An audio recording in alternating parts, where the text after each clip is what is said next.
রান্না বান্না রহিমা খালা বুয়া রহিমা খালা যে খালা রহিমা খালা আমার বুয়া রহিমা খালা হ্যাঁ না আমাকে ধরে নিয়ে এসেছি ব্যাগে ঠান্ডা গোস্ত নিয়েছি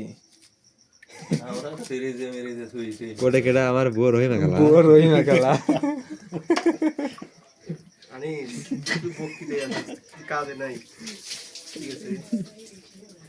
আরে গোল গোল তো হয় না রে বুয়ার কাম করে বেড়াইছে এত জোরে কথা করে যেবা কইবই ওকে কাটবি হ্যাঁ আরে আহমদ ধান কোনে আছে রে? আহমেদ আছে এখন না আসলে ভিতরে আছে ইজেডে গেছি বুঝছাস? ইজেডে এক্সারসাইজের লেগে গেছি। পারলাম শালা টেস্ট কারা চকচক হয় পুরা তো মারে আমার হাড়ে বাড়ি দিছে রে হয়ে গেছে কথা কইতে বুঝলি না মরে গেলি বুঝলি। ঘরের ভাষালে তুই মরেই যা তুই মরে গেলে আমি জিয়ারত খাওয়া পারবো তুই মর